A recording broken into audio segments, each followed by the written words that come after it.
We now come to questions to Prime Minister Jacob Collier. On, Mr. Speaker. Prime Minister. Thank you, Mr. Speaker. There's always been support across this House for the United Kingdom fulfilling our obligations to Afghans who served alongside British forces. We warned in opposition about Conservative management of this policy, and yesterday the Defence Secretary set out the full extent of the failings that we inherited. A major data breach, a super injunction, a secret route that has already cost hundreds of millions of pounds. Ministers who served under the party opposite have serious questions to answer about how this was ever allowed to happen. The chair of the Defence Committee has indicated that he intends to hold further inquiries. I welcome that and hope that those who were in office at the time will welcome that scrutiny.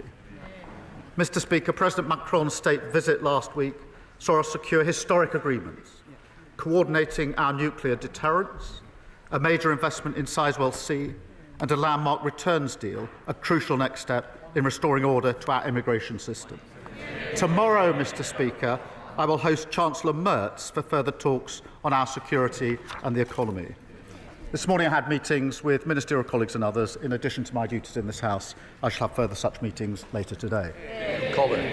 Thank you, Mr. Speaker. Families in Burton and Uttoxeter are watching their smart meters like hawks and dreading that moment when their energy bill lands on the doorstep. So I welcome Labour's Warm Homes discount that is going to mean £150 off energy bills for millions of people across this country, providing meaningful support in these difficult times. Can the Prime Minister set out how this is going to help support families in my constituency and around the country? Prime Minister. Well, I thank him for his question. I, of course, met his constituent Nicola in her kitchen, and she told me about how hard she's working to support her 3 children, but the past decade has let her down with false promises and public services array. Mr. Speaker, she told me about the difference the Warm Homes discount will make, £150 off energy bills, and she had a meter, if I recall, in her kitchen recording how much energy she was using.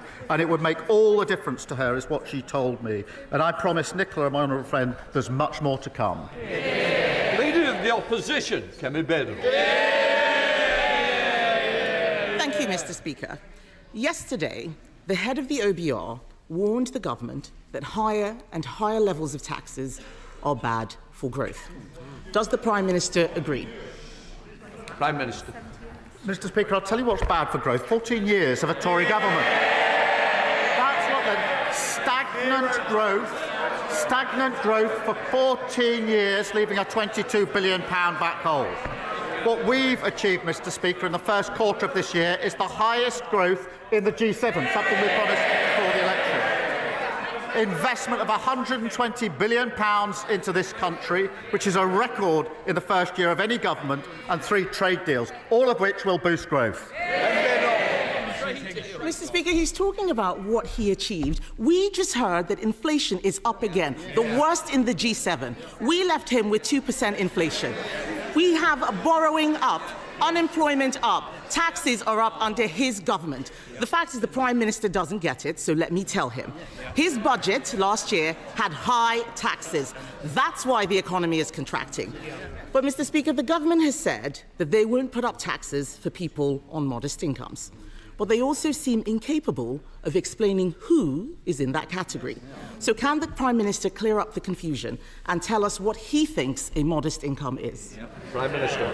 Mr. Speaker, I think of the working people across this country who put in every day and don't get back what they deserve, and that's who we're working for. That's who we're fixing the country. The sort of people that work hard but haven't necessarily got the savings to buy themselves out of problems. And, Mr. Speaker, that's who we're working for, and that's why we put the national living wage up. That's an extra £1,400. The national minimum wage up. That's £2,500 a year. The triple lock, Mr. Speaker, that went up pension up £470. And, of course, we're extending childcare, opening free breakfast clubs and free school meals. We know exactly who we're working for. She comes here every week and just talks the country down. Mr. Speaker, I'm not talking the country down. I'm talking him down. I asked him asked him what a modest income was. He answered what a working person is. He doesn't know what a modest income is, and even on working people, they cannot define it. The Chief Secretary to the Treasury said that working people are people who don't get a payslip, but millions of self-employed people don't get a payslip. So are the self-employed next in line for a Labour tax rate? The self-employed were the very people who suffered under their watch, repeatedly suffered under their watch, particularly, if I remember, during COVID, and when they didn't get the support that they needed. But she talks the country down, she cherry-picks. We have created, Mr. Speaker, since we've been in government, we've created 380,000 jobs, the employment rate is up, and inactivity is down, the complete opposite of what we inherited. I don't know where these 3,000 jobs are coming from. Unemployment has gone up every month under his government. And perhaps he should speak to farmers and small business people and find out what those working people think about his government. But, Mr. Speaker, that's not all. We know the Chancellor is launching a review into pension contributions. It's as clear as day why this is. It is because the government is considering taxing them. Does the Prime Minister agree with me that a tax on pension contributions is a tax on working people? Prime Minister. Mr. Speaker, we made absolutely clear manifesto commitments, which she asked me about last week and we're keeping to. I'm not going to write the budget months out from the budget.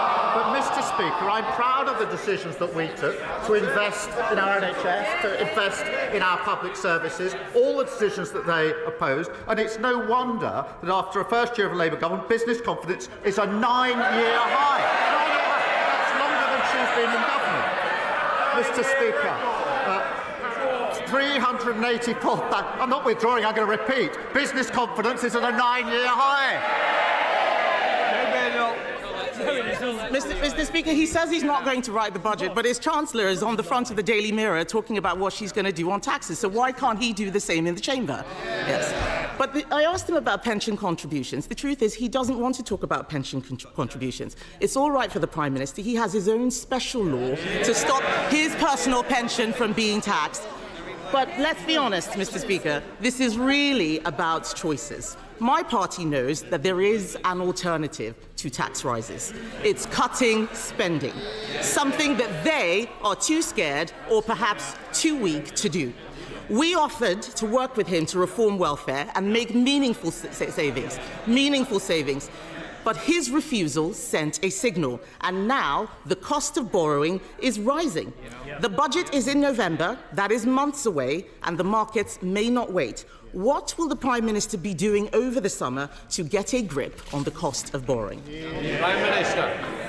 Mr. Speaker, they left the most incredible mess in the economy, and now they think that they can lecture others. I think just last week their chairman said that they've done the necessary apologising for the 14 years of failure. They've done the necessary. I didn't hear an apology for the lowest living standards in living history. I didn't hear an apology for the £22 billion black hole.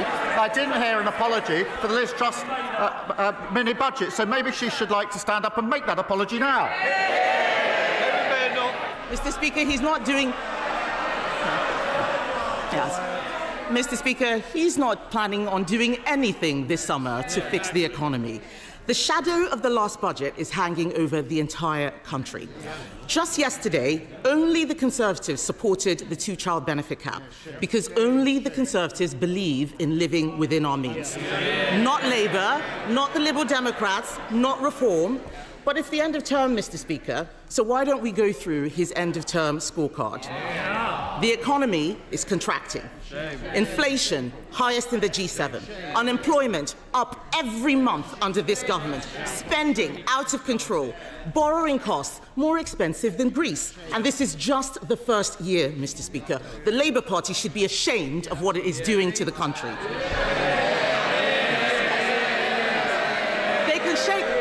Mr. Speaker, they can shake their heads as much as they like. The fact is, this summer, they're going to have to go to their constituents and explain why they've been making such a mess over the last 12 months. And isn't the case, Mr. Speaker, that the worst, given that this is just their first year, the worst is yet to come? We're happy happily going to go to our constituents. We're going to tell them we promised 2 million extra NHS appointments and we delivered 4 million extra appointments. Mr. Speaker, I've got to upgrade that. It's now 4.5 million extra appointments. So we're going to tell our constituents that. Then we're going to tell them about the free school meals we're rolling about, the free breakfast clubs, the free childcare and school uniform costs. We'll tell them about that. And then when we've done that, we'll move on to affordable houses and tell them about the £39 billion we're investing. When we finish that, we'll tell them about the rail and road upgrades across the country, the £120 billion investment, and of course the 3 trade deals. And Mr. Speaker, we're only just getting started.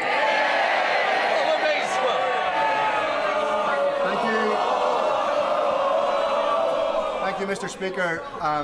The Prime Minister will never know exactly how much it meant to victims of the Troubles in Northern Ireland from right across society when he came, looked them in their eyes and promised them that no murderer would be immune from prosecution. Can he tell us when the last time he spoke to the Taoiseach about the shared approach to this issue was, and can he recommit today to those victims to ensure that no murderer will be seen as above the law? Prime Minister. Mr. Speaker, this is a really important issue. Can I begin by saying I have a profound respect and debt to our veterans who served. This is a complicated issue, and we've got to get this right. Veterans are at risk because of the false promises of the last government. Let's be clear. They made a false promise of immunity that does not exist. It was unlawful, it was struck down, and it was undeliverable. Their failed Legacy Act leaves veterans exposed with no settled process.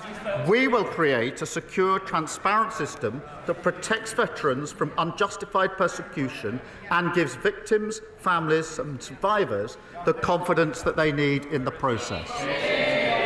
Sir Ed David, Leader of the Liberal Democrats. Thank you, Mr. Speaker. Can I associate myself with the Prime Minister's words about the shocking Afghan data breach under the previous government kept secret for 3 years? And he will have our support if he decides to pursue a public inquiry. Mr. Speaker, I know the Prime Minister will agree that the shocking rise of anti-Semitism we have seen since Hamas's October the 7th terror attacks has no place in our society. British Jews should not have to live in fear of hatred, racism and abuse on our streets or online. A new report from the Board of Deputies Commission on Anti-Semitism, chaired by Lord Mann and Dame Penny Mordaunt, has set out 10 recommendations to tackle this appalling scourge. Will the Prime Minister study this report, and will his government respond to it in full? Prime Minister. Yes, we will. And we must fight anti-Semitism wherever we find it, as we must fight all hate offences, crimes and incidents wherever we find them. Sir Ed David. Can I thank the Prime Minister for that reply? I hope we will see more action to tackle anti-Semitism. But turning to the Middle East now, Mr. Speaker, the world is looking on in horror at the scenes from Gaza.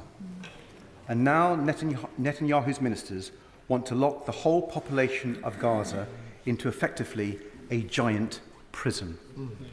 A plan that would clearly amount to ethnic cleansing, as former Israeli Prime Minister Olmert has said. Does the Prime Minister agree that this is utterly abhorrent and unacceptable? And will he make clear to the Israeli government that the UK will not stand idly by and will act, starting by sanctioning Prime Minister Netanyahu himself? Prime Minister. Well, I am appalled by these suggestions in relation to Gaza, just as I'm appalled by the reports of yet more civilians being killed whilst trying to access aid. So on both fronts, I'm appalled by what we are seeing and what we're hearing. We raise it regularly, as he would expect. In relation to the civilians being killed, I would expect them to be fully and transparently investigated with full accountability for any failings. And Israel must clearly put in place measures that properly protect civilians in line with international law. And that is the case we're pressing repeatedly. But we do also want to see, and alongside that, an immediate ceasefire so that the remaining hostages can be brought out and aid at volume and at speed can be got in and a political process opened that, in my view, is the only way we're going to get a lasting solution. And the back there. Thank you, Mr. Speaker. Last week, 4-year-old Eli Tester was killed in Rocklestall Cemetery when a memorial stone fell on him. All of Rosendale was shocked by this tragedy, so I hope the Prime Minister will join me in offering our deepest condolences to Eli's parents and family. And Mr. Speaker, families in Rosendale are also deeply concerned about reports that Reform-led Lancashire County Council are considering cuts to nursery funding. This would raise costs for working parents and might even force some nurseries to close. If this is an example of the sort of efficiencies that Reform are considering, then all of Lancashire, indeed all of us, should be worried. So would the Prime Minister join me in asking Lancashire County Council to think again? Prime Minister. Can I extend my deepest condolences to Eli's friends and family? And I do join him in urging the new Reform Council to think again and to change their mind on damaging cuts that hit children and young families.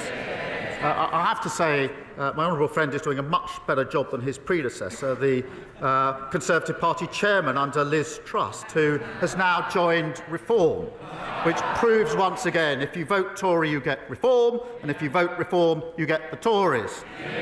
Whilst both of them are cutting services at home, we support families with free school meals, free breakfast clubs, and extending free childcare. Sir Desmond Sway. Jack Straw told us that the 98 Act places on us no expectation that we will remedy a declaration of incompatibility issued by a court. So the Prime Minister is wrong to say that the Legacy Act is struck down. But his own proposals, which open the door to compensation to Gerry Adams and place in jeopardy our own servicemen, present enormous difficulty to those of us who have served, increasingly on his own benches. Will he consider that? Prime Minister. Mr. Speaker, the failed Legacy Act was struck down by the courts in Northern Ireland, and that leaves veterans exposed. What we're doing is creating a secure, transparent system that protects veterans from unjustified persecution, but also gives victims, families and survivors the confidence that they need in the process. Paul Wall. Thank you, Mr. Speaker. Workers in Rochdale on the minimum wage received a much-needed pay rise this summer, thanks to this government. But honest businesses are being undermined by the menace of illegal working, particularly illegal working by illegal migrants from Iran and Iraq in bogus barbershops and fake vape shops. So will the Prime Minister agree with me that we need to speed up the rollout of digital ID, particularly to help our police and immigration staff crack down on this grey market that ruins our high streets and undercuts the workers' pay of British workers? Well, my honourable friend is an excellent champion for Rochdale and a strong supporter, I know, of his local police and trading standards teams. Since we came to power, Mr. Speaker, we've ramped up enforcement raids on illegal working, arrests have gone up by 50%, and we're tightening the law on delivery drivers. Digital ID will help us tackle illegal working, and we're rolling out the use of e-visas to have digital records of immigration status and checks to allow on-the-spot checks of anybody's right to work. James McCleary. Severe pregnancy sickness, hyperemesis gravidarum or HG, can mean vomiting more than 20 times a day. It causes physical discomfort, acute malnutrition and severe dehydration, which often leads to hospitalisation. It has profound and long-lasting mental health consequences. Recently, it was reported the woman took her own life after being denied access to the only licensed treatment, Zomvia. Tragically, her unborn child died too. The drug is licensed and available, yet women face a cruel postcode lottery to access it. Will the Prime Minister work urgently with the Department for Health to end this scandal so that every woman who needs Zomvia can get it wherever she lives? And will he meet with me and campaigners to look at this as a matter of urgency? Prime Minister. Well, thank him for raising this really important issue, and obviously incredibly sorry to hear about the tragic case that he mentions. As he will know, the availability of this drug is regulated across the NHS by NICE, who make decisions on which treatments provide the best care for patients whilst maintaining value for money with the taxpayer. But I will make sure that he gets a meeting with the relevant minister to see what more can be done to get this treatment to patients who need it. Levandu Mishra. Thank you, Mr. Speaker. Mr. Speaker, in Stockport, approximately 20% of families live in social housing. After Stockport Liberal Democrat and Conservative councillors blocked the Greater Manchester Spatial Framework proposal in 2020, the need for social housing is even more critical. Far too many families are living in insecure, overcrowded accommodation, waiting years for a suitable family home. I welcome Labour's record-breaking £39 billion investment into social and affordable housing, and I want to make sure that communities like mine in Stockport are prioritised.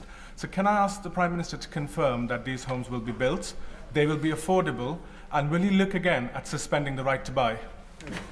Prime Minister.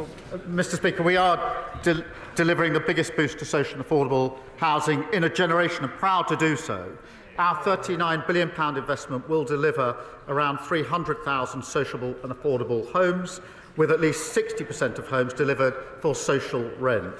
Mr. Speaker, whilst we don't intend to remove the right to buy, which helps social tenants get on the property ladder, we're reforming the scheme to protect social housing stock and encourage councils to deliver more new homes. Sir Julian Smith. Mr. Speaker, a much better understanding of the particular needs of autistic and neurodiverse children is vital to expand capacity in mainstream education for SEND pupils. Can I urge him, as he looks at this bill over the summer, the SEND bill, to introduce mandatory training for all teachers and all staff on autism and neurodiversity? Prime Minister. Can I thank him for that contribution, because parents and children have been failed far too often. We are committing an additional £1 billion into SEND, but there must be meaningful reform alongside it, and new teachers must have the appropriate training. So we're committed to reviewing, to working with parents and teachers, and we'll take away his suggestion. And I invite him and others across the House to work with us on this important reform, because I think this issue has been raised more than any other with me at Prime Minister's question. It's clearly a broken system. It needs reform, and if we can work together across the House to get it right, I think that is the least we owe to parents and children across the country. Thank you. Blocker. Thank you, Mr. Speaker. Can I commend the Prime Minister for his work in tackling arbitrary detention of British citizens abroad and warmly welcome the creation of a special envoy. The Prime Minister will know of the anguish of the families of Jimmy Lai, Ryan Cornelius, Abdel Fattah, Jagtar Singh Johal and others. So can he tell us when he anticipates the appointment of the envoy, and will they have real powers like their counterparts in Canada and the United States to help bring our people home? Prime Minister. Well, can I start by thanking him for his work on the APBG, championing the plight of British nationals facing the most difficult circumstances overseas. We do routinely raise these cases with international counterparts, as he would expect, and we're deeply committed to getting them home and united with their loved ones. As part of strengthening support for British nationals overseas, we are working at pace to get the envoy role set up, and I'll make sure that he's kept updated in relation to that. Blake Stevens. Thank you, Mr. Speaker. Government plans for English devolution and NHS reform suggest that integrated care boards should align with new strategic authorities. The government's plan for Bedfordshire won't currently achieve this. So what assurances can the Prime Minister provide that local NHS reorganisation will be good value for money, improve local accountability and deliver the healthcare services needed to serve my constituents in rural mid-Bedfordshire, including the much-needed GP surgery in Wixhams? Prime Minister. The points to make about good value for money and accountability are really important. They're embedded in the work we're doing with the NHS at the moment, which is improving under our watch, not only the waiting lists, but in other respects. The 10-year plan for the NHS, which is intended to ensure that the NHS is fit for the future, has a number of principles, including principles of local accountability. Randy. Thank you very much, Mr. Speaker. On the 11th of June, Alexander Dennis announced that it was planning to stop bus manufacturing in Scotland. My honourable friend from Falkirk and I have both met with the workers, the trade unions, the company and both UK and Scottish Government ministers to see how closure can be averted. Alexander Dennis need commitment of orders for 2025 and 2026, and elected mayors are ideally placed to do this. Our industrial strategy is right when it says where things are made and by whom matters. So, can the Prime Minister assure Alexander Dennis and the workers that he believes bus manufacturing should have a future in Larbert and Falkirk? Prime Minister. I'm grateful to him for raising this, and I'm deeply concerned. It is a deeply concerning time for the workers and their families in Falkirk. I do agree, and we are working with mayors and local leaders to develop a pipeline of future orders for zero emissions buses, and that's an important aspect here. And the Minister of Local Transport is hosting an urgent meeting of the bus manufacturing expert panel. Mr. Speaker, while Labour mayors in England are ordering Scottish buses, the SNP are ordering buses from China. Just like they ordered ships from Turkey and Poland, not Scottish shipyards. The SNP should be backing Scottish workers. Graham Stewart. Thank you, Mr. Speaker. Could I begin by warmly congratulating the Prime Minister on his first year in office, acknowledge that the Labour manifesto was beautifully written, deeply moving, and like that other great blockbuster of hope and redemption, The Salt Path, a total pack of lies. With joblessness, inflation and debt ballooning, his personal ratings collapsing, and his backbenchers on a work to rule, could the Prime Minister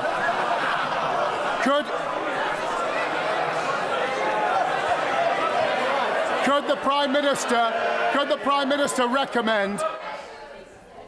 Come on, let's get on with the question. Could the Prime Minister recommend a summer recess read in order to take all our minds away from the calamitous journey on which he and the Chancellor have embarked? I think most of their backbenchers are already on their summer recess, looking at the benches opposite, Mr. Speaker. We are very proud of our manifesto. It was a very successful manifesto, giving a landslide victory, and now we're very proud to be implementing it. Thank you, Mr. Speaker. And let us be clear in this House. Israel is starving Palestinian children. That is a war crime. Israel is killing Palestinian children as they queue for food. That is a war crime. Our government quite rightly imposes thousands of sanctions on Russia for its war crimes in Ukraine. How many more horrors must we witness before the Prime Minister acts with the same scale of sanctions against Israel to stop this genocide?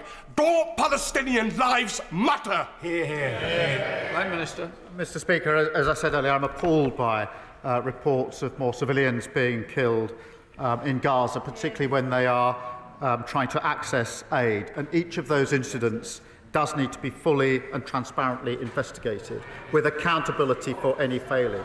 That, of course, has to be alongside the ceasefire that is desperately needed, and we're working hard with others to achieve, to release all of the hostages that remain, but also to protect civilians and get much more aid at speed and volume into Gaza. Lincoln John. Thank you, Mr. Speaker, and I can see why you call these sessions Prime Minister's questions and not Prime Minister's answers.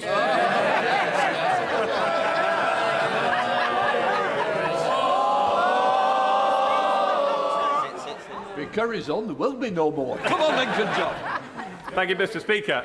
Following the magnificent success of the England cricket team earlier on this week, and the triumphal return of Mr. Jofra Archer, would the Prime Minister agree that what he needs to get from his ministers over the next 12 months is more pace and less spin? Prime Minister. My ministers have delivered on the NHS, on the economy, on rail, etc. He needs a break. Thank you, Mr. Speaker. Successive Conservative governments failed to invest in the North East transport infrastructure. Whilst government is already changing that with the £1.8 billion recently secured for the region. Upgrading Moor Farm and Seaton Burn roundabouts can build on that, unlocking growth, and it's supported by local people and businesses. Does the Prime Minister share my disappointment that rather than support my campaign for upgrades, the Conservative leadership in Northumberland County Council are actively undermining my lobbying efforts to deliver this game changer for the North East? Prime Minister. She's doing a superb job for Northumberland, and I'm happy to set out what we've delivered. Over £400 million of funding for Northumberland County Council this year. That's a 5.8% increase this year, Mr Speaker, an 80% increase in the number of homes starting construction in her area, a near £30 million increase in funding for Northumbria Police, and 14 free breakfast clubs in Northumberland supporting over 3,000 children. That's the difference a Labour government makes. Thank you, Mr Speaker. During my meetings with guests on the Homes for Ukraine scheme in my Newton Abbot constituency, they are telling me that they are worried about their visas running out, even with the 18-month extension. They see reports of Ukrainians being refused asylum in the UK since it's said to be safe to return to Ukraine, even while Putin's missiles explode in Ukraine cities in record numbers. Some of their children are working through 2- or 3-year education courses and are frightened of having to leave. Will the Prime Minister meet with them and myself to hear their plight and offer them some hope in this uncertain and dangerous world? Prime Minister.